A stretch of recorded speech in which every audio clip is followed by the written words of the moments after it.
Milliardaire à 30 ans.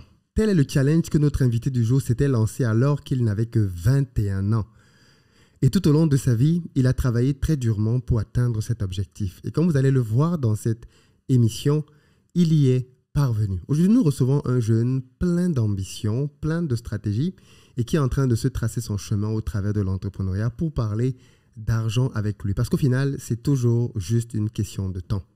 Sur ce podcast, vous le savez déjà, j'accueille des personnes qui font de l'argent pour parler d'argent. Et aujourd'hui, nous avons un jeune homme exceptionnel qui a 28 ans et qui aujourd'hui est à la tête d'un groupe qui pèse très lourd. Et il va nous expliquer simplement son parcours, son histoire avec l'argent, ses débuts très difficiles, ses échecs, ce qu'il en a tiré comme leçon et surtout comment il dépense son argent aujourd'hui. Si vous aussi, vous voulez apprendre à gérer votre argent, alors je vous invite à suivre ce podcast, mais encore plus à aller dans la barre de description pour participer gratuitement à un quiz que je vous offre. C'est un quiz qui va vous permettre de déceler les erreurs que vous faites dans la gestion de votre argent. Il est entièrement gratuit et offert. Vous allez dans la barre de description et vous le faites. Et puis pour ceux d'entre vous qui veulent aller plus loin, mon équipe se tient à votre disposition pour vous aider à y voir plus clair. J'ai créé un programme de formation et d'accompagnement dans lequel je vous aide à savoir gagner de l'argent, le multiplier, l'investir et le protéger. Mais bon, tout ça, ça commence d'abord par le quiz. Faites le quiz et ensuite prenez un appel avec quelqu'un de mon équipe et qui se fera un plaisir de vous faire un bon diagnostic de votre situation. Je ne vous en dis pas plus. Allons rejoindre Benaziz Konaté.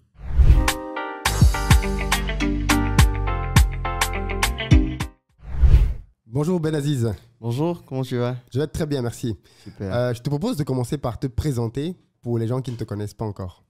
Super. Alors, je suis Benaziz Konaté, jeune entrepreneur de 28 ans. Je viens de la Côte d'Ivoire et je suis manager général de Volaille d'Or, donc qui est une entreprise de production, transformation et distribution de produits agroalimentaires, et manager général de l'industrie de transformation métallique ITM, qui est une industrie de transformation métallique, comme on le dit, et également manager général de Invest, donc qui est une application d'investissement et d'autres business. En gros, je suis entrepreneur. Voilà, dans l'âme. Non, mais c'est très bien. Alors, toi, tu t'es fait remarquer, du moins, tu t'es fait connaître du grand public il y a pas mal d'années.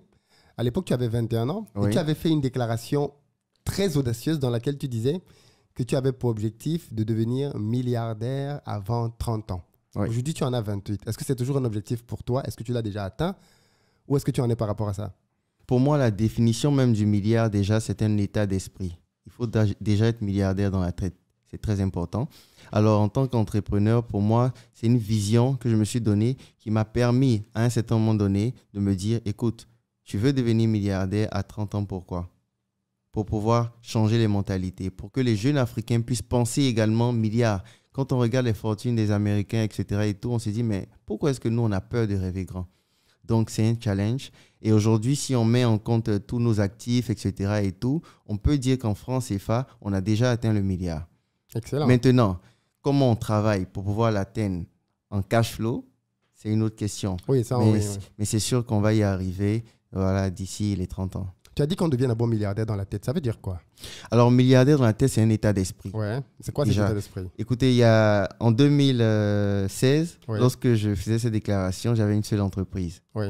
Et en 2020, lorsque je regardais l'évolution de l'entreprise et la planification, je me suis dit, écoute, à 30 ans, avec l'évolution et la planification, il faudrait un miracle pour devenir milliardaire. Ouais.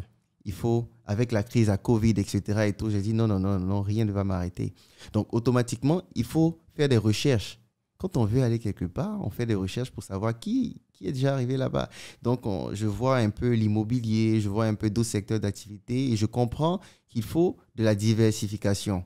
Covid nous l'a montré, une seule activité après. Donc, c'était le moment de diversifier.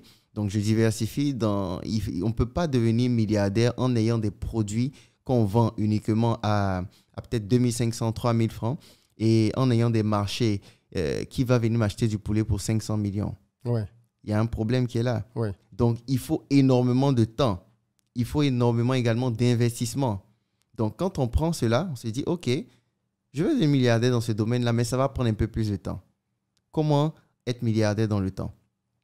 Il faut que j'arrive à vendre des produits. Je le disais à un ami, il faut que j'arrive à vendre des produits où je vends un seul produit à 10 millions. Oui. Si quelqu'un m'en achète 10, ça fait 100 millions. Tout à fait. Que j'ai des produits ou des marchés où je peux faire des marchés de 100, 200, 300 millions. Oui. Et c'est comme ça que, après recherche, je dis, OK, l'Afrique a tellement de problèmes, on va regarder quels problèmes résoudre encore. Donc, on attaque l'immobilier, la construction métallique. On crée une industrie de transformation métallique qui aujourd'hui construit des opérations immobilières où une seule maison coûte 100 millions. On est en train de lancer des opérations immobilières de 12 millions pour 2 chambres, salons, etc. Et tout. Mais là, on a des marchés de plus de centaines de millions pour des constructions de bureaux, etc., pour des mines et autres. Donc là, on se retrouve dans un secteur où une seule facture, on peut émettre des factures de 300, 400 millions. Donc, petit à petit, c'est cela. Mais aussi, il y a la question de gestion de ces revenus. Tout à fait. Alors, lorsqu'on veut devenir milliardaire, ce n'est pas en économisant. OK. Pour moi, on ne peut jamais économiser pour devenir milliardaire. Le milliard, ça vient un coup. OK. Voilà. Et le milliard, pour moi, c'est... Qu'est-ce que je veux dire par exemple, pour pas économiser? C'est-à-dire que le but, c'est pas de je travaille, Écoutez, je ne ne vais pas mettre 10 millions par mois à la banque pour devenir milliardaire. Non, non, non, non, non. Okay. C'est pas comme ça. Okay. Donc, j'ai compris que le milliard, ça vient un coup. Oui. Et pour que ça vienne, il faut énormément d'investissement. Donc, c'est comme aller à la pêche. Vous n'avez pas lancé l'hameçon, vous n'allez pas espérer être au bord de l'eau et puis le poisson va sortir ou venir vers vous. Donc, il faut lancer plusieurs hameçons. Est-ce que vous voyez un peu? Ouais. Et puis, patienter, travailler jusqu'à ce que vous ayez... pour moi, la chance n'existe pas. Il faut provoquer cette chance-là. Ouais. D'accord? Il faut provoquer cette chance-là et il faut avoir un plan stratégique très clair, y croire fortement, une grande vision et puis travailler dur. Moi, je le dis, si vous visez le milliard, que vous n'êtes pas arrivé au milliard, vous serez à côté parce que vous avez pris toutes les dispositions possibles pour pouvoir y arriver. C'est très important. Donc, c'est un perpétuel réinvestissement. Et je me rappelle, il y a un an ou deux, j'étais là et je me dis, mais attends, tu veux devenir milliardaire et puis tu n'as même pas 500 millions de ton compte. Je dis, mais attends, il y a un problème. Mais quand je me suis assis et puis j'ai évalué, j'ai dit, mais j'ai ça. Mais je n'ai pas ça dans ma main. Tout à fait. Donc, je parlais avec quelqu'un de ma famille. Il me dit, mais toi, c'est bizarre. C'est pas possible, c'est pas normal. Je dis, écoutez, l'argent doit travailler. Tout à fait. Et un entrepreneur, il doit avoir un capital de sécurité. C'est très important. Il peut se dire, bon, écoute, chaque année, j'ai peut-être 10 millions que je mets à côté sur mon capital de sécurité. Ça veut dire en cas de problème, il peut sortir tout de suite 50 millions. Il oublie même. Le reste, même s'il a eu 100 millions, 200 millions de bénéfices, il regarde, mais je peux injecter dans lequel de mes business pour le faire grandir. Il faut prendre des risques de façon continue également pour être milliardaire et puis innover. Voilà. C'est très important ce que tu dis parce que justement, beaucoup de gens font cette confusion. Ils pensent que quelqu'un qui est milliardaire, c'est quelqu'un qui a 1 milliard dans son compte en banque. C'est déjà faux. On calcule plutôt ses avoirs, c'est-à-dire les choses qu'il possède, qu'est-ce qu'elles valent s'il les vendait demain. Et puis tu dis aussi quelque chose qui est très intéressant, c'est que quand tu es dans le game de l'argent, le but, ce n'est pas d'amasser de l'argent dans le compte en banque. Le but, c'est de le faire travailler dans l'économie. Parce que même quand tu déposes ton argent à la banque, qu'est-ce que la banque en fait? Elle le fait travailler dans l'économie pour pouvoir prendre des intérêts chez des gens à qui elle le prête. Donc, en gros, j'aime souvent dire aux gens que si tu as beaucoup d'argent dans ton compte en banque, c'est peut-être la preuve que tu ne sais pas gérer l'argent. Parce que si tu savais gérer l'argent, tu le mettrais dans différentes activités pour qu'il tourne davantage. Vous ne pouvez pas être entrepreneur, avoir un business plan qui a 4 milliards, par exemple, pour vous développer. Et vous avez 100 millions, vous gardez ça au chaud et puis vous attendez quoi en fait? 100 millions, comment est-ce que vous allez faire pour gagner ces 100 millions? Vous pouvez réinvestir, peut-être que vous allez gagner un peu plus demain. Oui. Donc cet argent-là, il doit travailler. Et on doit arriver, et pour moi, l'Afrique, aujourd'hui, on parle certainement d'entrepreneuriat, mais on va arriver au stade où il faudra des investisseurs. Vous savez, bon, tu sais? Oui, tu sais, aujourd'hui, on a beaucoup d'entrepreneurs qui sont en train de naître et tout le monde ne peut pas devenir entrepreneur. C'est un calvaire d'être un entrepreneur. C'est une vie de fou. C'est du stress, c'est de la pression, c'est des pleurs, c'est connaître un peu de tout en même temps. Donc, c'est se former tout le temps et c'est travailler tout le temps. Oui. Et tout le monde ne pourra pas. Par contre, tout le monde peut devenir investisseur. Et nous devons avoir cette culture d'investissement-là. Avoir une partie de nos revenus qui soit dédiée à l'investissement. Que ce soit 10-15% tous les mois, qui sont dédiés uniquement à l'investissement. On oublie. Et il faut savoir une chose, l'investissement, c'est sur le long terme. Si vous voulez investir et puis devenir riche dans 1 an, 2 ans, non, il y a un problème. Il faut bien regarder, il y a un problème.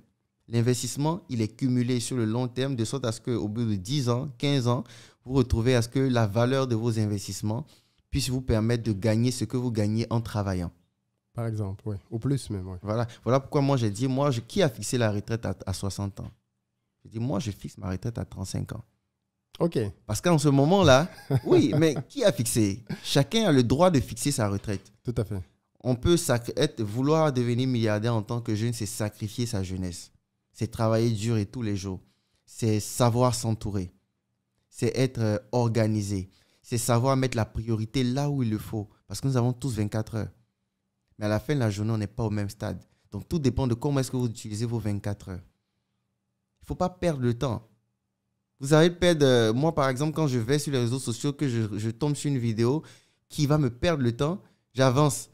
Je vais directement à l'objectif. Oui. Si c'est une vidéo qui est constructive, dès l'introduction, je sais. Je regarde tout jusqu'à la fin. Donc, il ne faut pas qu'on perde le temps. Le temps, c'est de l'argent. Il faille que nous arrivions à le comprendre.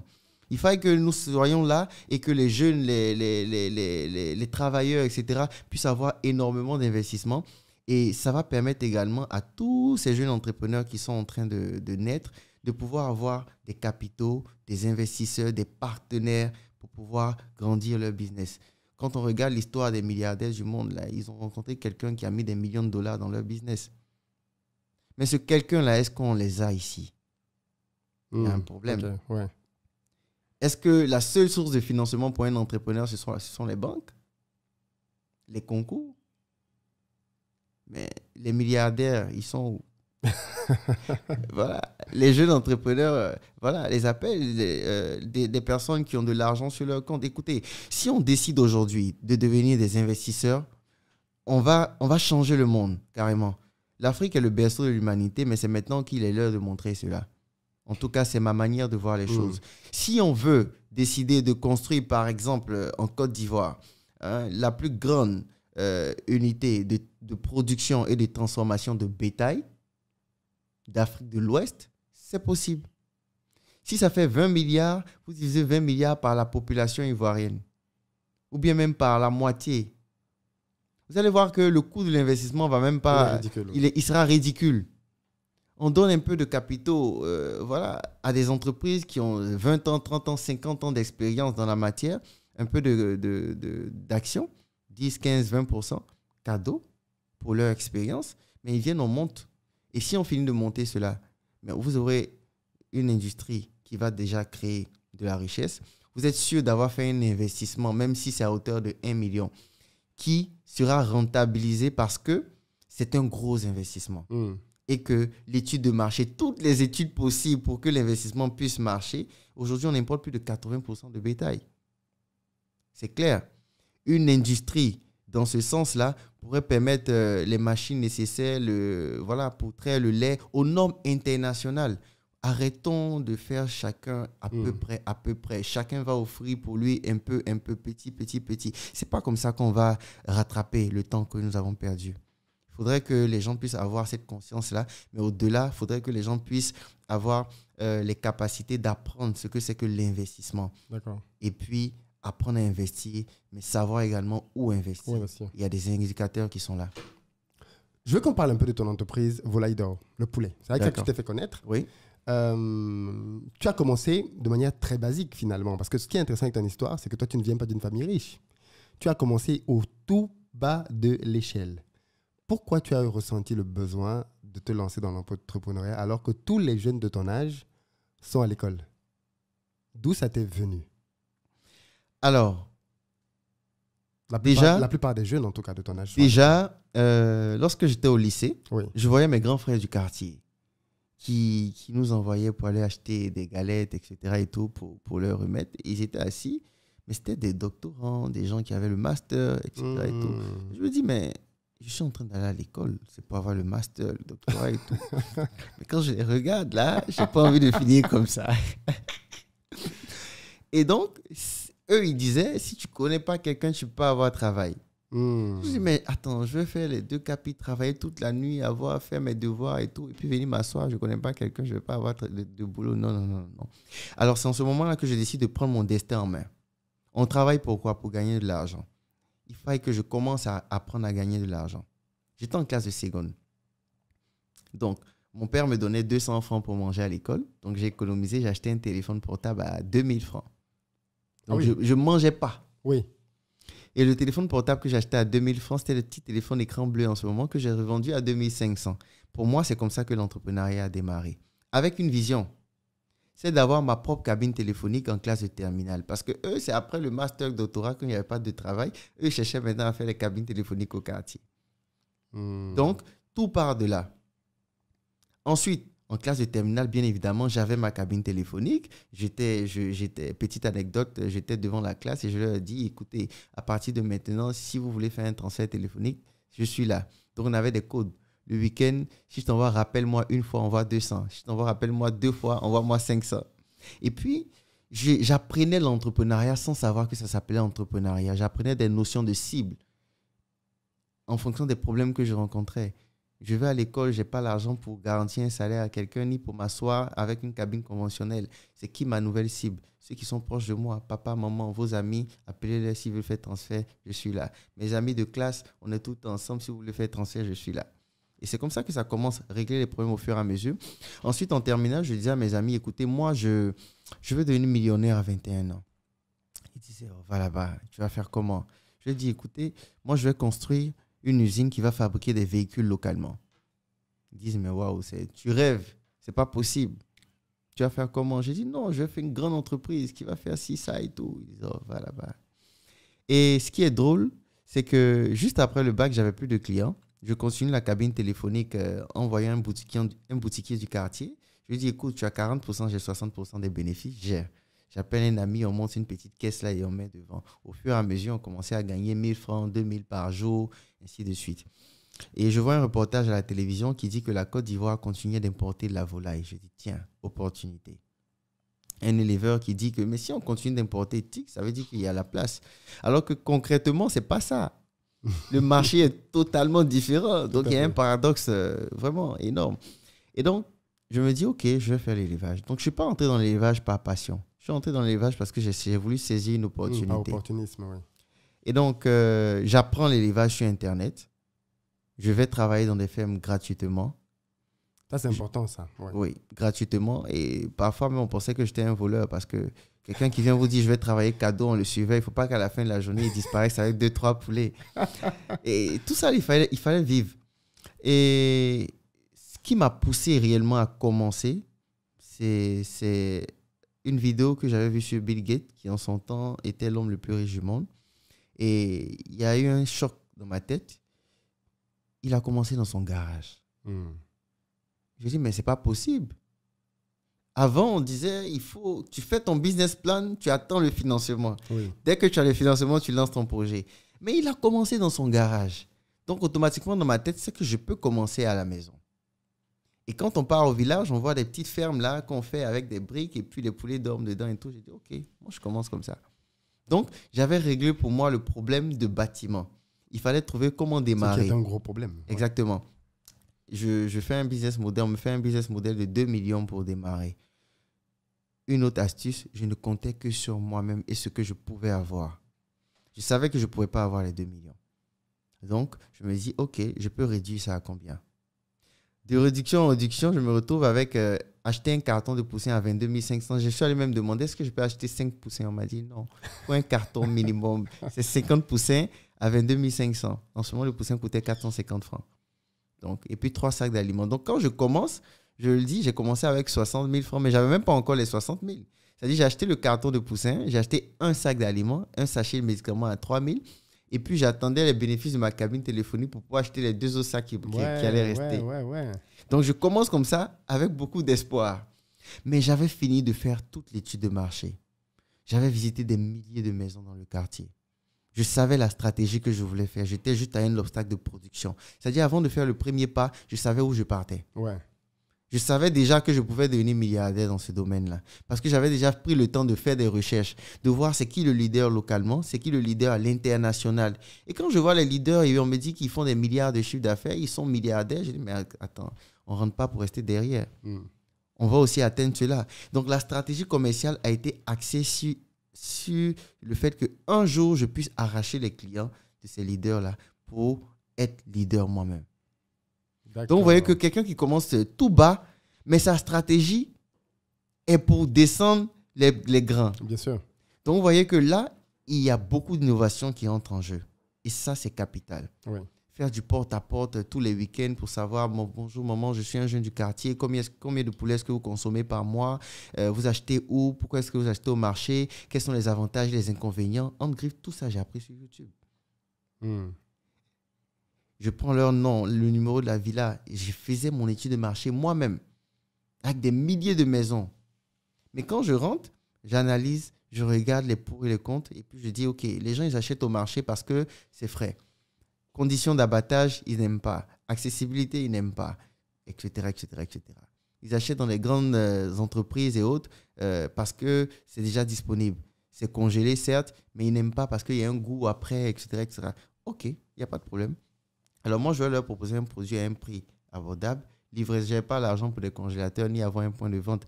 Je dis livraison gratuite. Ça élimine le congélateur, ça élimine le point de vente et puis frais. Et je retourne vers ces dames. Je leur dis, écoutez, je vous donne le produit que vous voulez à moins de coût et avec la livraison gratuite. Commandez-vous consommer 10 poulets par mois. Achetez-moi juste 2. Je ne veux même pas votre argent. Confirmez-moi juste la commande, je vous donne la date de livraison. À la livraison, vous voyez, si ça vous convient, vous payez. OK, je réserve 2, je réserve 3. Parce que j'ai écouté les fermiers et en travaillant dans des fermes, j'ai vu que quand ils finissent de produire, chaque jour qui passe avec l'aliment en plus, ce sont des pertes. Beaucoup plus, oui. Donc, il me fallait utiliser une technique qui est de vendre avant de produire. Tout à fait. Donc, à la date de livraison, tous mes produits devaient être commandés. Donc, vous voyez que l'étude de marché, c'est capital. Tout à fait. Pour pouvoir entreprendre. Clairement. Et voici comment, dans cette étude de marché-là, ça m'a permis d'avoir une très bonne stratégie. Mais avant de commencer à faire du bénéfice, j'ai fait plus de 2 ans échoué. Donc, l'étape où j'ai commencé à la maison, 21 jours où les poussins commençaient à devenir poulets, c'est là que la passion est née parce que je m'occupais de moi-même. Donc, j'ai commencé à avoir un amour pour les poussins, les voir grandir et tout. Le chien, il ouvre la cage et les poussins sortent, il tue la moitié. Wow. Il les bouffe même pas. C'est-à-dire, il les tue, ils sont là dans la cour. J'ai eu très mal. Je suis resté là pendant des heures et mon père qui me dit, écoute, pense ça comme une expérience. Vas-y, continue. Au passage, j'avais même pas l'argent pour le radiant. J'ai acheté un câble et j'ai acheté l'ampoule rouge qu'on vend à la boutique là, qui chauffe, 300 watts. Et j'ai acheté un thermomètre. Donc, avec 1000 francs, moi, j'avais mon radiant. Est-ce que vous voyez un peu? Ouais. Et j'ai regardé, j'ai mis l'ampoule chauffait, j'ai mis le thermomètre, il y avait la température qui était en bas, c'était bon. Je dis OK, c'est comme ça que j'ai chauffé mes poussins. D'accord. Est-ce que vous voyez un peu? Oui. Donc, c'est beaucoup de stratégie, c'est croire en sa vision, c'est également beaucoup de sacrifices. Après cet échec-là, mes parents ont demandé à ce que j'arrête. D'abord, j'ai repris. Cette fois-ci, j'ai vendu la cabine téléphonique, j'ai pris tout le fonds de commerce et je mets dedans.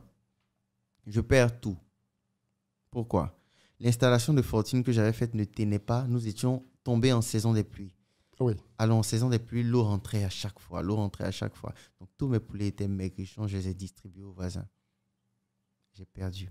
J'ai accepté la perte. Ouais. J'ai dit, OK, il me faut construire un petit bâtiment conventionnel parce que si je reprends ça quand on est en saison des pluies, je vais avoir le même problème. Ou bien j'attends que la saison des pluies passe. Mes parents m'ont dit, écoute, va à l'école, ton affaire de poulet là.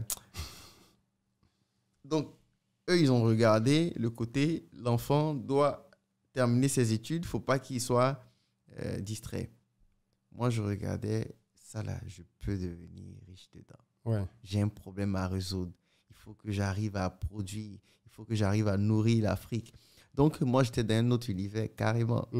Je trouve un ami dans le quartier qui avait de l'espace chez lui à la maison. Je convainc ses parents de me donner de l'espace pour pouvoir faire l'activité. Et pendant 8 mois, on construit un bâtiment d'à peine 400 000 francs, c'est-à-dire 200 000. Lui, sa mère lui donnait de l'argent chaque mois. Moi, je fais des affiches, je mets dans le quartier, maître de maison. Je sors, je vais chercher du travail parce que là, j'avais tout perdu. Le travail que j'ai trouvé aide-maçon sur des chantiers. Et quand j'arrive là, je dis, je veux travailler. On me dit, c'est 2000 francs par jour. Ça tombe bien, on cherchait quelqu'un pour faire monter les briques à l'étage. Donc, je ne savais pas mélanger le ciment. Et je prends les briques 2 par 2. Au bout de quelques voyages physique, je suis... Et chaque pas que je faisais, je pensais à mon projet. Ouais. Chaque marche, je pensais à mon projet. Je savais pourquoi est-ce que je le faisais. Les 2000 francs, là, je partais mettre ça dans une boîte. Sous mon lit, tous les jours. Et à la fin du mois, c'est cet argent-là que je prenais et que je donnais à mon ami. On mettait 20 000, 30 000 ensemble. Et puis, on partait acheter du bois, du ciment, etc. Et tout. On n'avait même pas l'argent pour le transport.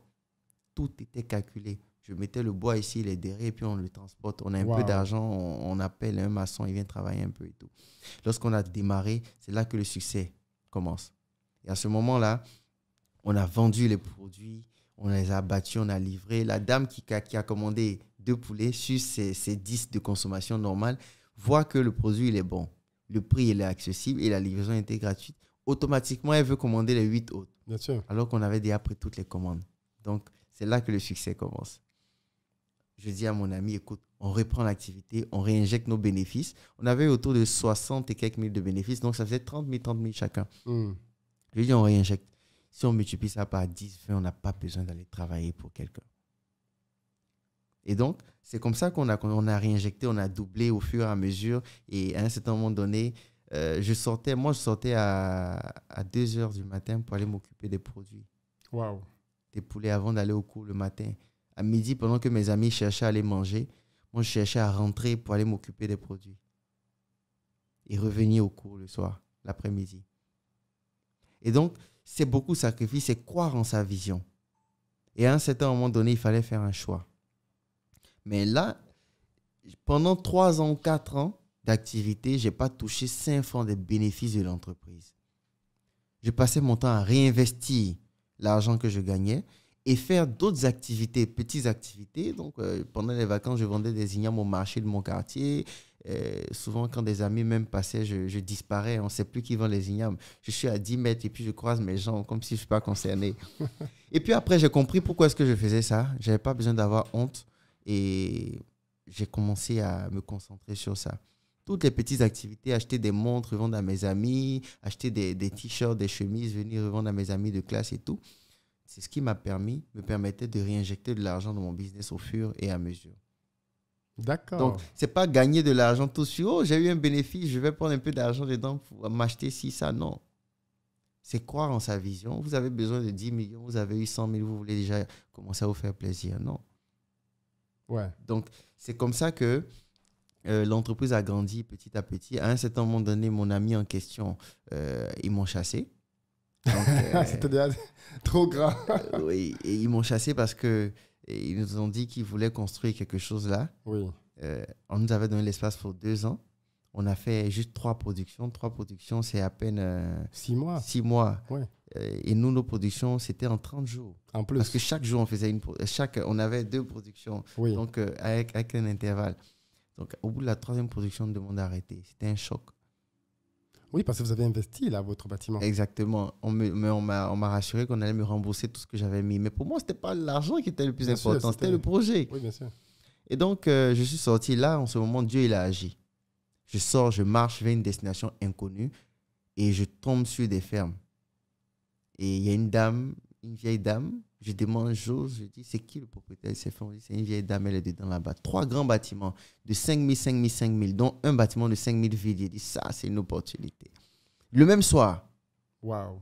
là, je considère que c'est Dieu parce que j'ai grandi sûr. dans le quartier. Je partais dans d'autres quartiers pour aller travailler dans des fermes. Je ne savais même pas qu'il y avait des fermes dans ce quartier-là. Oui. C'est en marchant, étant en train de réfléchir fortement, que je tombe sur ces fermes-là. Je vais voir la dame. Figure-toi, je n'ai pas vu son visage. Je savais que je parlais à une vieille dame. Il y avait juste les lampes à pétrole dans sa ferme. Et je suis assis, c'est l'ombre. On était 20 heures par là. Et on se parle, je lui explique mon histoire, je lui explique mes stratégies. Elle me dit, jeune, tu es intelligent, tu es courageux. Et j'ai refusé de donner mon bâtiment à beaucoup de personnes. Mais écoute, si tu as les moyens de réhabiliter le bâtiment, je te laisse travailler jusqu'à ce que tu atteignes 1000 poulets. À partir de là, tu vas commencer à me verser un loyer. Waouh. Mais je veux voir ton père. Ah oui. Donc, il faut aller expliquer à papa que j'ai continué l'activité. Ah oui, parce qu'il était vrai. Il t'a dit d'arrêter. Et chose intéressante, c'est que vu que j'avais commencé la finance comptabilité, donc j'avais pris le temps d'asseoir une comptabilité claire avec toutes les factures d'achat d'aliments, de poussins, la liste de mes clients, mon carnet de commandes, etc. Et tout. Donc, quand je lui ai montré tout ça, en ce moment, j'avais déjà pratiquement 900 et quelques mille comme argent. C'est-à-dire en économie. Oui. Donc, avec ce qu'ils m'ont remboursé, plus tout mon argent et tout, ça fait 900 et quelques mille. Quand je lui ai montré, et puis c'était en monnaie, c'était beaucoup. Il me dit, mais c'est pas possible. Où tu as eu cet argent, etc. Donc, je lui montre les factures. Comme mon père, il était professeur de mathématiques, quand il a regardé, il a compris. Oui. Il m'a félicité, il était fier. Il allait voir la dame et la dame a accepté. Et c'est comme ça que nos parents nous disaient, quand tu as un problème quand tu as 1 million, tu as un problème de 10 millions, c'est vrai. Si tu as un bâtiment de 5000 poulets sans toiture, il faut réhabiliter. Ah oui. Donc, Sans toiture, ouais. j'avais mon premier million là à 19 ans. Ouais. Mais j'avais un problème de 5 millions. J'ai versé mon million sur le lit. J'ai regardé, j'ai dit, écoute, je suis millionnaire. Donc, en tant que jeune, ça arrive de... Voilà, j'étais content. Bien sûr. Et puis, je me rends compte que l'argent là même, c'est rien. Parce que j'avais un problème plus élevé. Devis pour réhabiliter pratiquement 4 millions et quelques. Tiens. Donc, je prends de vieilles feuilles de tôle et je les utilise pour pouvoir réhabiliter une petite partie du bâtiment avec 700 000 dans mon argent. Et les 200 000, je prends pour relancer les Une poulets. production. Et je quitte la maison de mon père en ce moment-là. Je lui dis, papa, je vais dormir à la ferme. Je n'ai pas le droit d'échouer. Il faille que mes poulets, la personne les vole. Wow. Dedication. Et voilà, en fait. Tu te dédies Exactement. corps et âme au projet. Exactement. Et c'est comme ça que je commence à grandir la ferme et tout. Et à un certain moment donné, je vois que le bâtiment, il est grand. Je prends des amis tous les week-ends, on va faire. Et en ce moment, j'ai laissé tout ce qu'on avait fait à mon ami en question. Qu'est-ce qui s'est passé? Au lieu de... Ils ont agrandi le bâtiment. C'est ce que je voulais te demander. Ils t'ont chassé, c'est bizarre. Ils voulaient t'évincer du projet. Exactement. Ils ont agrandi le bâtiment. Ouais. Alors que ce n'était pas la même vision. Oui. Ils voulaient gagner plus. Là, j'ai sauté certaines étapes, mais il y a eu des soucis en interne. Voilà, sa mère voulait entrer dans le business, voulait qu'on divise l'argent par 3 maintenant. Moi, je faisais la comptabilité. J'ai dit, écoute, si on doit diviser l'argent par 3, elle met la même valeur que nous, on a mis. Bien sûr. On augmente le capital. Bien sûr. Mais le capital actuel, là, moi, j'ai 50%. On ne touche pas à mes mes 50%. Il divise avec sa maman, oui. Donc, c'est comme ça qu'on a dû se séparer. Il devait construire quelque chose là. Et puis, finalement, je me suis rendu compte que c'était pour agrandir. Et j'ai laissé tous les clients qu'on avait. Ah oui, tu leur as laissé les clients? Tous les clients qu'on avait. Je suis allé reprendre à zéro. Et c'est en ce moment que je donne le nom Volaille d'or pour marquer la différence. Et je vais reprendre à zéro. Je prends des amis étudiants, je les forme moi-même. Je leur dis, écoutez, vous avez 2000 francs la journée, l'après-midi. Et on rentre dans des cités. Chacun prend un couloir et on fait du porte-à-porte. On refait l'étude. On reprend des commandes des clients. Et c'est comme ça. Moi-même, je m'occupais des poulets. Lorsqu'on arrive à la date d'abattage, j'ai des images. Nous-mêmes, on abat les poulets, on emballe et on va faire la livraison à Brouette, dans le quartier. Bonjour, maman, on a envoyé votre poulet, ainsi de suite. Et c'était encore le succès. Il y avait toujours plus de commandes que ce qu'on avait. Donc, ce que je fais, je m'assois un soir et j'écris contrat d'investissement dans Volaille d'or pour agrandir la production. Donc, pour 100 poulets, il faut tant. On partage les bénéfices 50-50. Et puis, j'appelle mes clientes. Je leur dis, écoutez, maman, venez visiter la ferme. Donc, elles viennent. Tout est bien nettoyé. Elles viennent visiter la ferme. Dans un bâtiment de 5 000, je ne posais qu'à peine 600-700. Quand elles viennent regarder, il y a beaucoup d'espace vide. Je dis, est-ce que vous savez qu'on peut mettre encore du poulet? Voici même, j'ai même fait une proposition d'investissement et puis je leur donne. Elles regardent. Le même mois, j'avais plus de 5 millions d'investissements clients. Plus de 5 millions d'investissements clients le même mois. Avec sur un contrat d'1 an. C'est comme ça qu'on a agrandi les productions.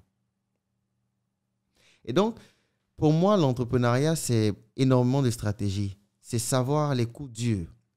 Savoir se relever des coups durs. Oui. C'est très important. J'ai obtenu plusieurs prix. Prix Excellence du meilleur jeune chef d'entreprise de Côte d'Ivoire.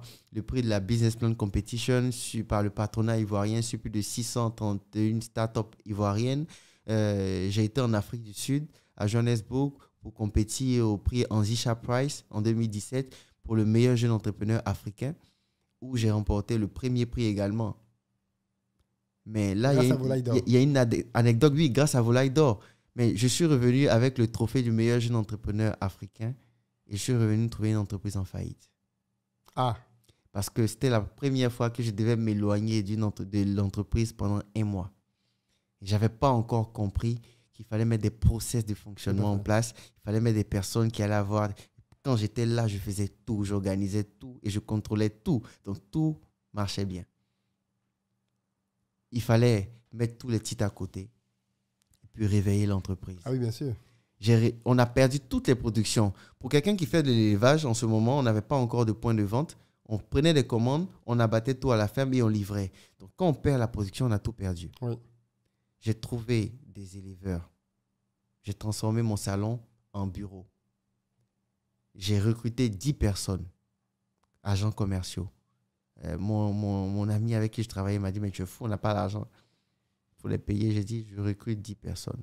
On leur a fait des t-shirts, des casquettes et tout. Et je lui ai dit, quelles sont nos forces? On a une notoriété. Cette notoriété, il faut pouvoir l'exploiter. Comment est-ce que nous allons l'exploiter? Quels sont les problèmes que nous avions en ce moment? On avait perdu les productions. Mais on avait des commandes. Oui. Il fallait pouvoir satisfaire ces commandes-là. Et on n'avait pas d'argent pour pouvoir acheter des produits. Or, je sais que les éleveurs ont un problème pour vendre leurs produits. Donc, on réunit 10 éleveurs là. Je leur dis, écoutez, moi, je vais racheter vos produits, mais donnez-moi un délai de paiement.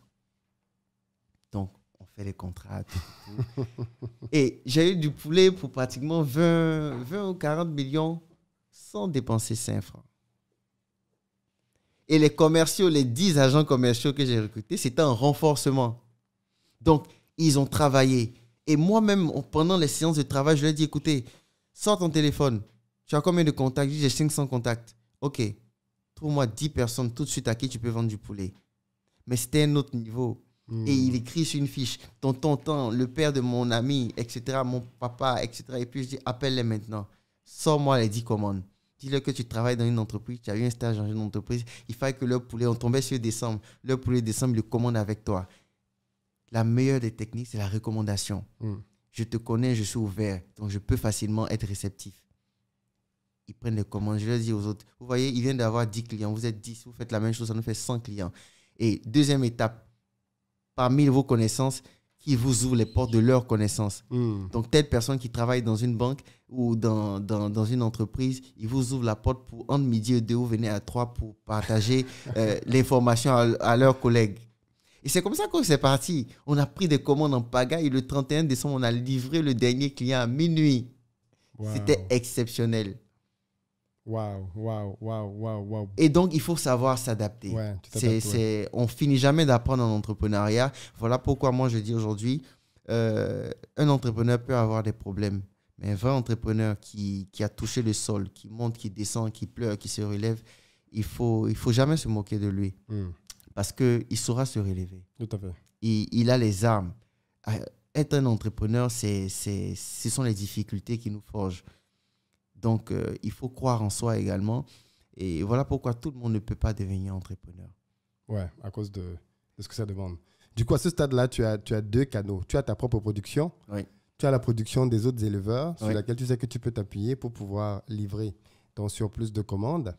Mais tu es allé un peu plus loin. Tu as ouvert toi-même. Oui, il fallait créer une marque. Voilà. Et donc, la marque, j'ai créé un modèle de distribution. Oui. Ce modèle de distribution, l'objectif pour moi était de pouvoir ramener le marché en ville. Donc, avoir des poulets vivants dans un cadre sain. Alors, je prends un magasin et je fais un test. Je fais des cages de poulets. Je mets une machine pour plumer les poulets. Et je me dis, les gens peuvent venir en ville, rentrer dans le magasin, voir les poulets vivants à travers une vitre et dire, je veux ça, je veux ça, je veux ça.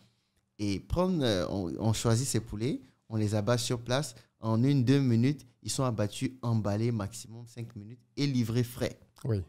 Et c'est comme ça qu'on a développé la marque Volaille d'Or, au fur et à mesure. À un certain moment donné, j'ai dit non, il faut transformer. Donc, je prends un poulet, j'ai pris 5 poulets que j'ai découpés et j'ai fait des paquets. Donc, j'ai fait des paquets de cuisses, d'ailes, etc. Et je me rappelle même que les pâtes, je jetais. Je disais, oh, ça, on n'aura pas besoin. C'était difficile d'écouler ces produits découpés-là. Et aujourd'hui, c'est le numéro 1 de notre chiffre d'affaires. Waouh. Aujourd'hui, on est tout le temps en rupture, tout le temps. La concurrence a suivi même. Je me dis, mais pourquoi est-ce qu'on va continuer d'importer des cartons de cuisses, etc., d'ailes, etc. et tout. Mais non, on va faire ça localement. Et quand c'est fait localement, ça a meilleur goût, etc. C'est vrai qu'il y a une différence au niveau des prix, mais on avait opté pour la qualité. Et aujourd'hui, c'est ouf. Et on a ouvert des points de vente où le client est lent, il est dans une salle climatisée, il a une caissière qui le reçoit, il voit ses poulets vivants à travers la vitre, il lui dit, je veux ça, ainsi de suite. Aujourd'hui, nous sommes passés encore à une autre étape. Notre entreprise doit devenir leader. Notre entreprise doit s'exporter. J'étais aux États-Unis dernièrement et il y a un monsieur qui m'a frustré. J'étais allé au Salon international de l'élevage et j'étais en train de regarder comment acheter une industrie d'abattage et tout ça et de transformation pour faire les saucisses, etc. et tout. Et il me dit, la machine, même si tu peux l'acheter, ça ne va pas t'arranger. Il ne faut pas l'acheter. Tu ne peux pas l'acheter. Mais pourquoi? Si je veux l'acheter, je veux l'acheter. Il dit, mais non, ce n'est pas normal. Je dis, comment ça? Il dit, c'est quoi la taille de ton marché? Oui, mais ici, on a plus de 20 millions d'habitants. On est pratiquement à 30 millions d'habitants. Mon marché dedans, déjà, c'est vrai que c'est Abidjan et puis quelques villes de l'intérieur, mais on va étendre. Il calcule. Il dit, même si on prend tout ton pays, commande avec toi, la machine là, ne va travailler que quelques heures. Et puis, tu seras obligé d'éteindre. Ouais. Donc, ça m'a choqué. Il faut étendre son marché. Et c'est en ce moment que j'ai compris. Là, quand je me présentais aux gens, je ne disais plus je viens de la Côte d'Ivoire. Je disais je viens de l'Afrique de l'Ouest. Et je disais voici la population de l'Afrique de l'Ouest. Ouais. Il y a tel pays, tel pays, tel pays. On peut s'exporter, on peut ci, on peut ça et tout. Parce qu'il faut être concret. Et aujourd'hui, on pense développement. Donc, nous avons lancé une phase de franchise qui permet aux gens d'investir 3 millions et d'avoir un point de vente de volaille d'or avec zéro charge mensuelle, zéro salaire, etc. Il fallait trouver le système. Et aujourd'hui, on met des poulets dans les boutiques de quartier. Rien qu'à Abidjan, il y a plus de 3000 boutiques. Rien qu'à Abidjan. Oui. C'est un peu plus. Et ça, ce sont des études d'il y a quelques années. Et donc, nous, on est en phase d'ouverture de 500 boutiques à Abidjan, dans lesquelles on fait le branding extérieur, on met la marque, on fait la peinture. Donc, on leur donne une allure de supérette. Oui. On leur donne des congélateurs volaille d'or, brandés et tout. On leur fait une communication, prospectus dans la cité, les panneaux publicitaires et tout. Et ils ont une commission sur tous les produits vendus. Après, il y a des contrats par derrière et tout. Et on se rapproche de la population. Oui. Donc, ces boutiques de proximité-là nous permettent d'avoir zéro charge en termes de personnel mensuel, zéro loyer à payer. Bien sûr. Et le produit est beaucoup plus proche. Je sors de ma maison, j'ai la boutique à côté, j'ai le même produit de volaille d'or. Je n'ai pas besoin d'attendre. Ah, mais je vous attends pour cuisiner. C'est ça que j'attends. Non. Et ça, on se retrouve partout. Il faut créer cette proximité-là. Oui. Donc aujourd'hui, c'est ce que nous sommes en train de faire et ça marche très bien. On est en train d'ouvrir au fur et à mesure. Chaque mois, on ouvre de nouveaux points. Et c'est cette stratégie d'expansion-là qu'il va falloir. Et c'est d'ailleurs l'occasion de dire que c'est possible de reproduire dans plusieurs pays. Bien sûr, c'est duplicable. Voilà, c'est duplicable facilement. Et nous sommes en train de travailler à nous installer très rapidement dans les pays de la sous-région. Donc, d'ici la fin de l'année, normalement, nous sommes en train de rechercher des partenaires, mais nous-mêmes déjà, nous avons déjà des interlocuteurs qui sont en train de nous aider à nous installer, à avoir des petites unités de transformation et puis à développer la marque dans ces différents pays-là. Donc, vous allez voir qu'on va étendre très rapidement. Et puis, par derrière, nous avons ouvert avec des partenaires où aujourd'hui, on aura une capacité de production de plus de 300 000 poulets par mois. C'est à ça que je voulais arriver, les chiffres de ta production, justement. Exactement. On aura une capacité de production interne de plus de 300 000 poulets par mois. Ah, tu veux faire tout en interne, tu ne vas pas t'appuyer sur ton réseau de... Avec des partenaires. Voilà, Donc, on a des fermiers, partenaires aujourd'hui avec qui nous sommes en actionnariat et tout, donc qui vont nous permettre de pouvoir étendre. Ça a été plusieurs milliards d'investissements, donc plus de 14 milliards d'investissements. OK. Donc, pour des fermes qui sont là et qui sont en train de lancer les productions.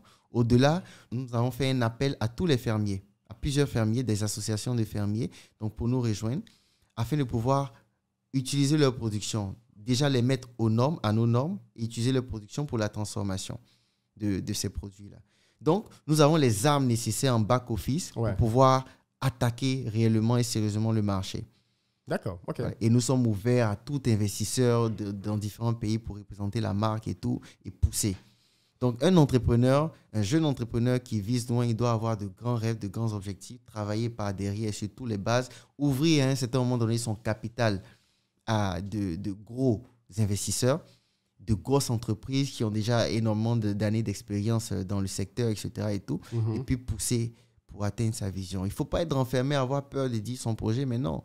Voilà. Tout à fait. Donc aujourd'hui, de volaille d'or, aujourd'hui, on a plusieurs autres entreprises. On a Colitrans qui fait le déménagement en camion, qui fait, etc., etc. Donc, on a plusieurs entreprises. Aujourd'hui, j'ai plus de 6 entreprises dans différents secteurs d'activité. Grâce à Volaille d'or. Grâce à Volaille d'or. Tu as réinvesti l'argent. Oui. Exactement. Donc, c'est cet argent-là qu'il faut réinvestir chaque fois. Il faut réinvestir chaque fois. Ça peut marcher, ça peut ne pas marcher. Il faut se relever. Mais du coup, j'ai quand même envie de te... Alors, à l'époque, déjà, quand on en avait parlé la dernière fois, tu étais déjà à 300 millions, je pense, de chiffre d'affaires que tu générais. Aujourd'hui, ça s'est stabilisé, ça a continué de grandir. Écoute, aujourd'hui, en termes de chiffre d'affaires, si on prend le groupe, aujourd'hui, on est en train de passer en holding. Ça va s'appeler IBAC Holding. Donc, si on prend le groupe, on a dépassé largement les milliards de chiffre d'affaires. Okay, mais clairement, on attend en termes de valeur, en termes de chiffre d'affaires, en termes de tout ce qu'on fait, on est déjà au-dessus de plusieurs milliards. Maintenant, super. Concrètement, on est en train d'avoir le milliard, là. On a d'attendre le milliard. Donc, il faut évoluer. Il faut regarder les crises qu'on reçoit. La COVID a bouleversé le monde. Il fallait s'y adapter. On a un modèle de distribution qu'on a mis, mais quand on regarde, on se dit que, écoute, ce modèle-là, c'est vrai, c'est bien, mais l'expansion est lente. Il faut se rapprocher le plus possible de la population. Il faut un modèle qui peut nous permettre d'avoir 500 points de vente au bout de 2 ans. Comment on fait? De ne pas avoir 500 points de vente, 0 loyer mensuel. 500 points de vente, 0 charge personnelle mensuelle. C'est une industrie qui produit, qui distribue. Donc, on passe à une autre échelle. Mais on peut avoir également 500 points de vente qui appartiennent à 500 personnes. Oui. Donc, des personnes qui investissent. Et qui, elles, sont rassurées parce qu'elles ont 0 charge mensuelle, 0, etc. On est sûr que chaque mois, je vais avoir au moins 50, 100 000, 150 000 de bénéfices. Sans, qu'on me dise, il faut payer le loyer. Parce que vous pouvez investir dans un projet, vous avez mis un peu d'argent, et puis ce que vous avez gagné ne permet pas de couvrir les charges du projet. Donc, vous n'êtes pas en train de gagner de l'argent. Il faut choisir entre investir et faire travailler son argent ou être entrepreneur, travailler avec l'argent. Tout à fait. Donc, c'est un peu ça. Alors, maintenant, je veux qu'on parle un peu de ton usage personnel de l'argent. C'est-à-dire, toutes ces entreprises t'ont permis effectivement de générer beaucoup d'argent. Toi qui viens, comme tu l'as rappelé, d'un milieu plutôt modeste, que représente l'argent pour toi? Rien. Mais encore? Pour moi, l'argent, c'est rien. Parce que quand on est entrepreneur, aujourd'hui, vous avez peut-être 100, 200 millions. Au bout d'une semaine, c'est fini. Et puis, vous avez un problème d'1 million. C'est drôle, mais c'est la réalité d'un entrepreneur. Vous avez de l'argent, mais vous n'avez pas l'argent, mais... Donc, l'argent, c'est rien, en fait. Il faut plus... C'est pas l'argent aussi qui fait le projet, c'est le projet qui fait l'argent. Quand l'entrepreneur comprend ça, le jeune entrepreneur comprend ça, il réfléchit autrement. Moi, j'ai des projets où je n'avais même pas encore fait le logo. Des gens sont venus dire, écoute, on veut investir. On veut travailler. Donc, ce n'est pas l'argent qui fait le projet, c'est le projet qui doit faire l'argent. Tout à fait. Et aujourd'hui, quand on gagne de l'argent et qu'on a une grande vision, cet argent-là n'est pas de l'argent pour nous. À la limite, on enlève juste de quoi vivre et puis on réinvestit énormément. Mais ça veut dire un quoi? jeune Tu te entrepreneur prives réinvesti, il faut se priver. Ça c'est... Tu n'as pas encore construit ta maison, par exemple? Par exemple, Tu es encore j'ai en des location? maisons, je suis en location. Je suis en location, mais j'ai des maisons. Ok. Pourquoi ce choix? Est-ce que vous voyez? Je vous ai dit tout à l'heure que je vendais des maisons. Ça a été fait sur fonds propres. Ok. Ça m'appartient. Ça appartient à l'entreprise. On va les vendre. On va vendre quelques-unes, on va utiliser d'autres pour des sièges. Le siège de eBack Holding, on a mis plus de 100 millions dedans, dans la construction. Mhm. On est en train de terminer. Mais ça appartient à l'entreprise. Mais moi-même, j'ai refusé. J'ai dit, mais non, je ne peux pas aller habiter dans une maison où je ne serai jamais là. Je suis tout le temps en train de travailler. Ce n'est pas le moment. Et la maison même que je veux, là, ce n'est pas ça. Donc, très clairement, Donc, tu es je locataire. prends un appartement, j'ai pris une villa, je loue tranquillement. Et voilà, je n'ai pas de problème. Il faut clairement... Par la contre, maison toi- que j'ai Oui. peut me faire un loyer d'au moins 1,5 million par mois. La maison que je loue va faire 500 000, 300 000, 400 000 par mois. Donc déjà, je peux louer une maison Forcément, avec les bénéfices, avec les bénéfices de tes loyers. de mes loyers. Tout à fait. Il ne faut pas se presser. Construire une maison, c'est pour habiter dedans, pour moi, c'est une perte de temps et d'argent. Ok. Pourquoi? Je construis une maison, Oui. j'y habite, Oui. j'ai des charges. Oui. Donc, d'entretien de la maison, il faut que j'aille encore chercher l'argent ailleurs. J'ai pris du temps avec beaucoup de millions pour construire cette maison. Donc, déjà, il y a un problème. Si j'ai plus de sources de revenus, je ne pourrais même pas entretenir cette maison. Quand on réfléchit comme un entrepreneur, un investisseur, cette maison doit permettre de gagner de l'argent. Alors, si j'ai une maison qui me permet de gagner 500 000 francs de loyer, alors j'habite dans une maison de 250 000. Ok. Je prends les 500 000 là-bas, je loue ma maison et je prends les 250 000, je fais des charges, etc. Je fais du bénéfice, je peux réinvestir. Oui, tout à fait. Donc, ça ne sert à rien de vouloir il faut se priver de beaucoup de choses. Il faut se priver de beaucoup de choses. Il y a encore quelques années, moi, j'avais voilà, de l'argent, mais je le roulais dans ma fourgonnette, je n'avais pas de problème avec quelqu'un. Parlons de ça. Est-ce que tu es passionné de voitures? Je dis ça parce que la dernière fois que je t'ai vu, tu avais une Mercedes blanche, Oui. belle Mercedes blanche. Aujourd'hui, je te revois, tu as un BMW. Donc là, tu es en train de parler effectivement, oui, non, l'argent réinvestir, mais au niveau des voitures, tu roules quand même dans des grosses voitures. Pourquoi ce choix? Maintenant, Oui. Maintenant, oui. Parce que maintenant, je suis capable de pouvoir acheter une voiture, d'accord, sans que cela ne m'effraie. Sans que cela ne représente une charge pour moi. Aujourd'hui, je suis capable de pouvoir dépenser du carburant 20 000, 30 000 francs par jour sans calculer. Avant, je n'étais pas capable de le faire. Mais j'étais capable d'acheter la voiture, mais pas de l'entretenir. Aujourd'hui, je suis capable de le faire. Et aujourd'hui, ces voitures-là, la Mercedes est là, la BM est là et tout. Mais ces voitures-là sont pour moi une source de motivation. Comment ça? C'est drôle, mais je me suis donné une nouvelle source de motivation. C'est-à-dire que je m'assois et je me dis, écoute, cette voiture, elle est belle, il te la faut. Ça fait combien? Je regarde et je dis, OK, pour pouvoir atteindre cette voiture, je ne vais pas prendre mon argent. Je fais un calcul. Si j'ai tant comme client, comme bénéfice, j'enlève tant, voilà ce que je peux prendre pour acheter la voiture. Ok. Ça va me prendre tel nombre de temps. Et puis, je travaille. Et ça me motive et ça me fait rire.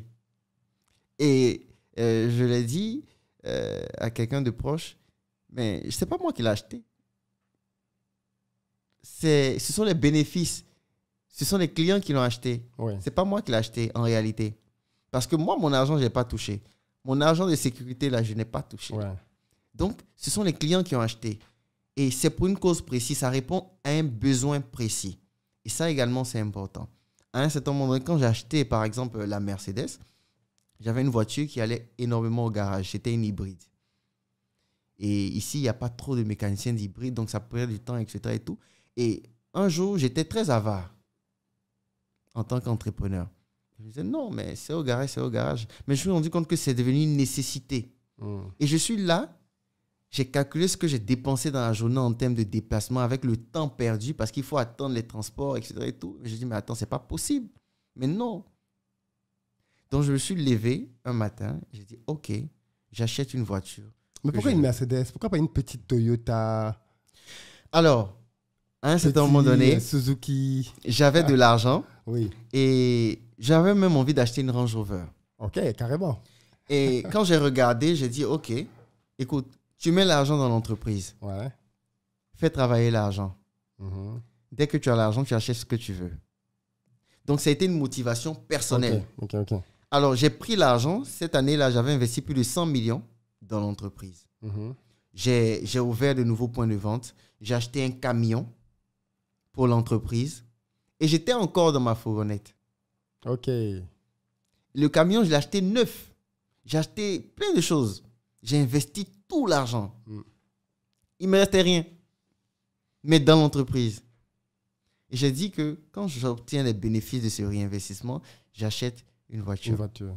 Et en ce moment-là, j'achète la Mercedes. Et même encore, la Mercedes, je l'ai achetée pas avec mon argent encore. Ça a été une opportunité, ça a été un deal, ça a été de l'argent qu'un partenaire me devait. Et puis, c'est comme ça que ça s'est passé. Ok.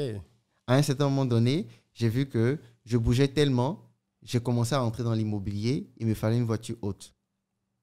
Donc, la Mercedes entrait beaucoup au garage parce que quand j'entrais dans les trucs, c'était une nécessité pour moi parce que dans l'immobilier, quand vous arrivez en fourgonnette, le gars, il vous regarde. Il vous prend pas au sérieux. Il ne vous prend pas au sérieux.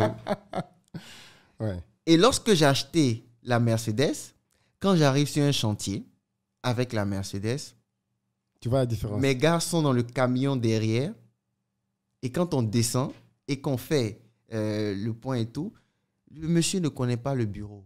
Il a juste vu l'entreprise sur Internet. Et puis, il donne l'argent. Hmm. J'ai compris qu'à un certain moment donné, il faut créer cette confiance-là avec le client. Il faut que le client soit en confiance, se dise, ah tiens, c'est une entreprise sérieuse. Hmm. Mais je fais toujours passer l'entreprise avant moi. L'entreprise avant moi. C'est important. Toujours. Et tu penses que la voiture, ça contribue à rassurer les gens sur le fait que c'est pas un plaisantin, c'est pas un blagueur? Alors, ça contribue d'abord à un plaisir personnel Oui. parce qu'elle a été achetée avec de l'argent, on va dire, sur un objectif. Oui, un challenge, quoi. Un Oui. challenge. Oui. Donc, vous êtes content. Et il n'y a pas très longtemps, la BM que tu as vue tout à l'heure, c'est une BM, par exemple. Je voulais acheter une Maserati. Ok. Et je suis allé visiter la Maserati. J'ai regardé, j'ai écrit, OK, j'achète la Maserati dans tes... Et mes proches me disent, tu es fou? Tu vas acheter ça pourquoi? J'ai dit, mais non, qu'ils ont dit que c'est mon argent que je vais prendre pour acheter. Ils disent, mais comment ça? J'ai dit, mais non, je veux la voiture. Donc, je dis, l'argent pour la voiture, je veux l'avoir peut-être en 3 mois. Ça devient un challenge pour moi. Oui. Et ce challenge-là, je me dis, OK, ça veut dire que chaque mois, je dois faire peut-être 20 millions de bénéfices sur tel projet. Et je sors moi-même avec des étiquettes, des autocollants, etc. Et je visite des immeubles, des maisons en construction et tout. J'ai un objectif à atteindre. Oui. Et je vais, tac, tac, tac, tac, tac, tac, tac, tac. Je cherche des clients. Hmm. Et quand j'ai fini, j'ai eu l'argent de la Maserati. Lorsque j'ai eu l'argent de la Maserati, l'argent était là, j'ai dit, mais voilà, je le fais très souvent. C'est un challenge, il faut s'auto-challenger. Je peux être là et puis je me dis, écoute, ce mois-là, il faut que tu fasses 100 millions de chiffre d'affaires. Il faut que tu ailles 50 millions, 30 millions de bénéfices. Si tu arrives à atteindre ce stade-là, voilà ce que tu vas faire avec l'argent. Et c'est amusant. Je le fais parfois pour acheter des terrains. Je vais acheter tant comme terrain pour que ça prenne la valeur pour l'entreprise. Est-ce que tu te dépenses? Parce que là, du coup, on a quand même le sentiment que finalement, tu es très stratège, très sérieux. Est-ce que tu te fais plaisir aussi avec ton argent? Est-ce que ton argent, c'est uniquement pour les réinvestissements ou alors tu fais aussi la fête comme tout bon jeune? Je disais à ma femme il n'y a pas très longtemps, Oui. je lui ai dit, si tu me vois dépenser 1 million, c'est que j'en ai gagné 10. OK. Elle dit, comment ça? J'ai dit, regarde, c'est simple. Quand je dépense 1 million, ça veut dire que peut-être, je vais faire des dons de peut-être 200, 300, 400 000. Elle se plaint beaucoup de ça. Elle me dit, mais tu es entrepreneur, tu as besoin. Je dis, mais non. un entrepreneur a également besoin d'avoir des actions sociales. Ça fait partie du volet RSE de nos entreprises. C'est important de le faire. Et ça me fait plaisir à moi-même de le faire. Donc, pour moi, c'est un plaisir. Donc, je le fais. Elle dit, OK, d'accord. Mais cet argent, est-ce que tu ne pourrais pas prendre pour avancer sur tous tes nombreux chantiers? Ouais. J'ai dit, mais non, c'est différent. Si tu me vois dépenser 1 million, j'en ai gagné 10. Les 9 millions, tu crois que c'est allé où? Ouais. C'est aller là-bas. Donc, moi, j'ai un ratio qui est simple. 20%, je fais ce que je veux. Je peux acheter quelque chose cher tout de suite et puis ça ne me dit rien. OK. 20%, je fais ce que je veux. 20% de tes bénéfices. Du hein. bénéfice. Ouais. 80% du bénéfice est réinvesti. Automatiquement, sans calculer, sans réfléchir. Et c'est réinvesti d'abord. C'est le reste là. C'est 20%. Parfois même, voilà, j'utilise même pas les 20%. C'est-à-dire que tout rentre dedans et puis je dis, ah, bon, ok, c'est pas grave. Donc, il faut avoir ce mindset-là. Ça veut dire que aujourd'hui, tu vis donc petitement par rapport à ce que tes entreprises génèrent. Tu vis encore très petitement. Oui, je peux faire plus, Oui. mais ce n'est pas nécessaire. Aujourd'hui, moi, c'est parce que je me suis Mais marié. comment tu fais? J'habitais dans un appartement, il y a encore, dans un appartement de une chambre salon, Oui. il y a encore 5 mois. OK. 5-6 mois, j'habitais encore dans un appartement de une chambre salon. C'est un appartement, je n'avais pas de problème avec quelqu'un. Qui te coûtait combien? Qui me coûtait à peine 150 000 francs. Ouais. Tu vois? Ah, c'est bien. Donc, j'étais tranquille. Ouais. J'étais tranquille. Et j'étais dans mon appartement, c'est parce que je me suis marié que j'ai pris une villa. Ouais. J'ai dit, bon, ok, l'enfant, etc. et tout, c'est devenu un besoin maintenant. Et je regarde la maison, j'ai dit, bon, ok, je vais habiter dans ma maison ou je prends. Donc, je regarde, j'ai dit, mais non, j'habite pas dans ma maison. Je prends une maison en location. Et tu mets ta propre maison en location aussi. Donc, voici un peu le genre de manière d'utiliser son argent. Il faut faire beaucoup de sacrifices. Ouais. Mais ce qu'on dépense doit être uniquement les bénéfices, une partie des bénéfices qu'on a décidé de dépenser. C'est tellement Moi, par important. exemple, j'achète Ouais. des habits une fois dans l'année. OK, ça, je voulais arriver à ça, les amis. J'achète des habits et des chaussures une seule fois dans l'année. Pourquoi? Mais parce que le faire quotidiennement, ça me fatigue l'esprit. J'estime que quand j'ouvre le placard, il y a assez d'habits, de vêtements. Donc, le faire quotidiennement, ça me fatigue l'esprit.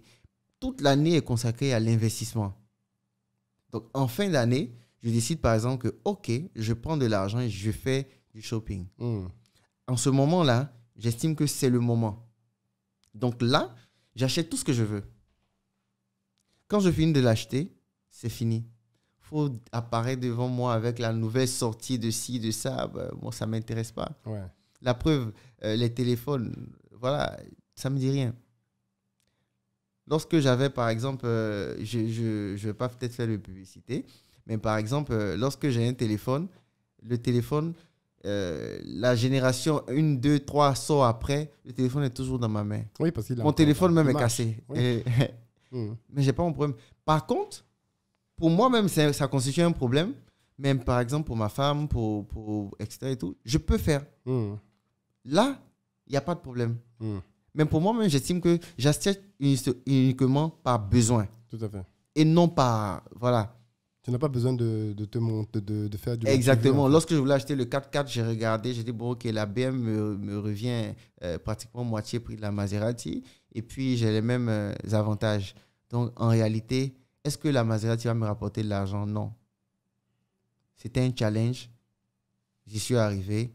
Je n'ai pas besoin de prendre l'argent pour aller mettre dedans. Donc, j'ai réinvesti l'autre partie. J'ai besoin d'une voiture en hauteur. Je prends une voiture en hauteur qui peut être conventionnelle. Et je prends, j'avance. C'est Ok, comme ça. ok. Non, mais c'est bien. On voit que tu as une vraie logique. Quel est ton rapport au crédit? Le Est-ce que crédit. tu t'endettes beaucoup, pas du tout? Qu'est-ce que tu en penses? Alors, pour moi, le crédit... Je voulais juste faire une petite parenthèse, excuse-moi, parce que tu l'as dit, mais je pense que c'est important de le préciser. Et tu as très bien fait de le souligner. On ne se fait pas plaisir avec son salaire. Parce que malheureusement, c'est le piège dans lequel beaucoup trop de gens se tombent. C'est-à-dire qu'ils voient des gens, ils voient de belles choses, ils veulent acheter les belles choses et ils prennent leur salaire. On se fait plaisir avec le bénéfice de ces investissements. On ne se fatiguera jamais de dire ça. Donc, tant que vous êtes salarié, que vous avez un salaire, investissez ce salaire pour des business. Exactement. Tant que vous n'avez pas de bénéfice de vos business, privez-vous. Réinvestissez, échouez, apprenez, recommencez jusqu'au jour où ça va devenir rentable. Et ce n'est qu'avec les bénéfices, et encore une partie de ces bénéfices, que vous pourrez vous faire plaisir. C'est très important que tu aies précisé ça. Oui, et c'est pourquoi c'est en fin d'année que moi je fais énormément d'achats et de dépenses. Parce qu'en fin d'année, je fais un bilan. Oui, tu sais ce qui s'est Je passé. sais ce que j'ai gagné, Ouais. j'enlève une partie et je peux utiliser l'autre partie pour y investir. Ouais. Et c'est important parce que les années ne doivent pas se ressembler. Nous devons continuer d'avancer. Hum. Et pour avancer, il faut injecter notre argent. Mais même cet argent qu'on injecte, ça ne suffit pas. Il faut donc chercher des investisseurs et d'autres sources de financement. Prendre des crédits, etc. Et tout. Et là encore, moi, j'ai un problème avec le crédit en Afrique. Hum. Alors, pendant plusieurs années, Oui. j'ai vu plusieurs banques qui venaient, oui, on veut vous donner de l'argent, etc. et tout. Mais quand je regarde, cet argent ne peut pas me permettre de travailler. Ils ne t'en donnent pas assez, c'est ça? Même quand c'est assez, le temps de remboursement Oui, est court. est court. Oui. Et quand on regarde clairement, on se dit, mais écoute, ça, c'est de l'argent pour faire du fonds de roulement, c'est pas de l'argent pour investir. Hum. Et même si ça donne de l'argent pour investir, il faut que ce soit dans un cadre assez intéressant. Hum. Donc, pour moi, aujourd'hui, en tout cas, pour ma perception des choses, si je dois prendre du crédit, je ne prendrai... J'ai pris le crédit une fois avec une banque et j'ai pris 3 fois moins que le montant dont j'avais besoin. Oui. C'est ce qu'ils ont accepté. Et quand j'ai regardé, j'ai observé, j'ai dit, mais non, c'est pas possible. C'est inadmissible. Il ne faut jamais prendre du crédit lorsque ce crédit-là ne peut pas faire exactement toutes les lignes Oui. de votre business Du projet, model. oui. C'est capital. Oui, parce qu'après, tu te retrouves dans une situation très grave parce que tu n'as pas pu terminer le projet. Donc, il ne Exactement. peut pas te générer d'argent et Exactement. tu dois rembourser la banque. Exactement. Et donc, l'entrepreneur aujourd'hui doit chercher des partenaires qui peuvent l'accompagner dans le développement de son entreprise. L'entrepreneur aujourd'hui doit chercher des investisseurs, doit ficeler, doit réinvestir. C'est mieux de réinvestir tout ce qu'on gagne. Oui. C'est mieux. On a moins de dettes. Il y a d'autres manières d'avoir du crédit. Le crédit fournisseur, il existe, etc., etc. et tout. Donc, il y a d'autres manières. C'est comme ça que je fonctionne maintenant. Alors, est-ce que tu n'as pas peur, parce que moi, je fais beaucoup de vidéos aussi pour sensibiliser par rapport aux entrepreneurs qui demandent aux particuliers de l'argent, c'est que les particuliers n'ont pas l'éducation financière nécessaire. Et il faut qu'on se dise la vérité. Quand un particulier te donne son argent, il ne sait pas qu'il peut le perdre. Parce qu'en fait, en tant qu'entrepreneur, toi, tu sais qu'un investissement peut marcher, peut moins bien marcher, peut même complètement rater. Mais le particulier, lui, pour lui, s'il te donne 3 millions, tu dois lui donner son argent. Est-ce que, est-ce que tu sensibilises les gens avec qui tu travailles au fait que ça reste un risque? D'accord. Ce qu'il faut savoir, Oui. avec ma structure, par exemple, Invest, ce qu'il faut savoir, c'est clair. Mm. La banque a son rôle. La banque est capitale pour le développement d'une entreprise. Oui. Mais si vous devez prendre un crédit bancaire, Oui. il faut que ce soit exactement ce dont vous avez besoin. Mm. Il faut que cela vous permette de pouvoir grandir. D'accord? Mm. Donc, à un certain moment donné, aujourd'hui, par exemple, si moi je veux prendre un crédit, je peux prendre le crédit que je veux parce que j'ai pris le temps de regarder le fonctionnement des banques, Mhm. les garanties que les banques peuvent demander. Oui. Et puis, quand un entrepreneur achète des terrains et qu'il prend le temps de suivre ses dossiers, d'accéder, etc., ce n'est pas pour rien. Il recherche des garanties bancaires. La banque, pour un entrepreneur aujourd'hui qui veut se développer à grande échelle, c'est capital. Qui veut faire des investissements, c'est capital. Forcément. C'est la voie à suivre. On finit toujours par y arriver. Oui. La preuve, les États-Unis, ils sont le pays le plus endetté du monde. La dette, c'est important. C'est bien même d'être endetté. Un entrepreneur qui n'est pas endetté, là, c'est pas clair.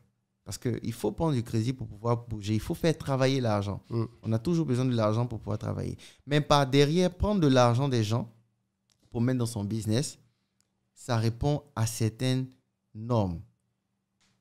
Pour moi, si vous devez prendre de l'argent avec quelqu'un, c'est que cette personne-là est partenaire dans votre business. OK. Donc, vous êtes partenaire, vous partagez le risque. Ou bien, vous mettez en place, par exemple, dans nos systèmes de franchise, mais c'est clair, j'achète le point de distribution. Tout à fait. Et après, je le gère. Je le gère. Mm. Maintenant, si je n'ai pas les, les capacités, le temps de le gérer, nous avons mis en place un système par derrière qui a une Invest qui gère votre point. D'accord. Donc, quand je prends par exemple la boutique, le boutiquier, il est là. Invest passe pour faire les points. Mm. Donc, vous n'avez même pas besoin de venir dans la boutique. Le boutiquier, avant, il payait son loyer. Il n'avait pas de problème. Mais ce n'est qu'une plus-value pour lui. Tout à fait. Donc, il ne va pas demander un salaire mensuellement. Il prend ses marges sur tout ce qu'il gagne. Donc, vous, à la fin du mois, vous savez que l'investissement, il est là. Mm. Ce qui génère automatiquement du bénéfice. Donc, il faut prendre de l'argent des gens avec des risques mesurés et calculés. Tout à fait. C'est très important. Parce que sinon, on se retrouve avec des problèmes après. Clair. On se retrouve avec énormément de gros problèmes après. On ne prend pas l'argent des gens n'importe comment. Et les personnes également qui investissent dans des business, il faut qu'ils prennent le temps de savoir ce qu'on appelle le risque. Calculer le risque. Ouais. Le risque est élevé ou il n'est pas élevé. Oui. C'est capital. Mm. Quelqu'un vous dit, je vais prendre votre argent pour aller faire une production. C'est très à la mode maintenant. En tout cas, j'ai remarqué ça ici à Abidjan. Si vous faites une production, la production, elle peut marcher comme elle peut ne pas marcher. Tout à fait. Mais il faut que les gens le sachent. Il y a un problème. Il faut que les gens le sachent. Il y a un problème. Quelqu'un vous dit, je vais prendre votre argent pour acheter un stock et revendre un stock. Bon, le stock est là. C'est le même stock qui sera revendu. Si le stock n'a pas été vendu, le stock est là. Mon argent, c'est le stock. S'il n'est pas périssable. S'il n'est pas périssable. Donc, bon, OK. Donc, s'il est périssable, le risque est encore plus élevé. S'il n'est pas périssable, c'est bon. D'accord. Donc, l'investisseur également doit avoir cette culture de l'investissement-là. Tout à fait. Donc, devenir investisseur, ça s'apprend également. C'est très important. C'est un peu comme la bourse. Il faut regarder où investir. Bien sûr. Et c'est très important. Il faut que rien n'est facile dans la vie. Vous n'allez pas avoir une offre alléchante d'investissement. Vous allez investir quelques millions et gagner le double la même année. Il y a un problème. Il y a un énorme problème. Un investissement où on vous propose 30-50% de bénéfices, l'année, il y a un problème. Il y a beaucoup de Ponzi aussi. Quand on est en 10%, 20% de bénéfices, c'est encore logique. Quand on dépasse ça, nous, en tant qu'entrepreneurs, ils n'ont qu'à nous montrer comment on fait. Parce que là, vraiment, il y a un problème. Voilà, il faut pas qu'on mette un frein à toutes ces personnes-là qui ont envie d'investir dans des entreprises sérieuses. Ouais. Il faille que nous puissions faire beaucoup de formations sur des gens qui ont envie d'investir et qui sachent où investir. Sur notre application, par exemple, les gens mettent leur argent, ils peuvent mettre leur argent de capitaux d'investissement en attente. Donc, il sait que chaque mois, il a 10 000 francs qu'il met à côté pour investir. Nous, on fait l'évaluation. Il dit, OK, voici où vous pouvez investir. Si vous investissez ici, voici le risque. Donc, vous avez le choix entre le faire ou ne pas le faire. Voici une opportunité. Le terrain, il est là. Il y a l'ACD dessus. La position géographique est bonne. Le loyer dans la zone fait tant. Vous n'avez pas l'argent pour construire une maison seule. Écoutez, 5 personnes, 10 millions, 10 millions, 10 millions, ça fait 50 millions. On sort la maison en 6 mois. On vend la maison, on se donne 1 an maximum pour la vendre. Chacun peut avoir une partie du prix de vente. Le prix de vente est fixé. Le prix de vente que vous voyez là, c'est en fonction du calcul et des études dans la zone du coût de vente d'une maison. Quand vous voyez ça, c'est clair, c'est logique. Votre argent est sécurisé. Qui va construire la maison? Une entreprise sérieuse, avec un contrat à tout. J'ai beaucoup de choses à dire et beaucoup de questions pour développer la partie investissement. Je propose qu'on le fasse dans la partie en direct parce qu'en fait, en général, on fait 2 émissions. On fait le podcast comme ça, qu'on tourne à 2, et puis on a une partie en direct pendant laquelle les auditeurs peuvent aussi te poser des questions. Donc en général, on la sort un samedi ou un dimanche après-midi, quand les gens sont posés à la maison, et ensuite on va tourner. Donc quand le podcast sortira, je te propose qu'on reprenne la discussion sur l'investissement parce qu'il y a plein de gens, bien évidemment, qui pourraient être intéressés, mais qui pourraient aussi avoir des questions pour mieux comprendre comment discerner les bons investissements, comment reconnaître qu'il y a des signes dangereux, ainsi de suite. Parce qu'aujourd'hui, on voit malheureusement des arnaques qui pilulent un peu partout de personnes qui viennent et qui raflent l'argent des gens en faisant des promesses 40, 50, 60% de... Parfois, on a même vu, j'ai vu, ça va 4500% de rentabilité en 1 an. Et les gens croient à ça. Ils vont mettre de l'argent dedans. C'est pas possible. C'est possible dans le Ponzi, oui. Après, ils n'ont que leur larme pour pleurer.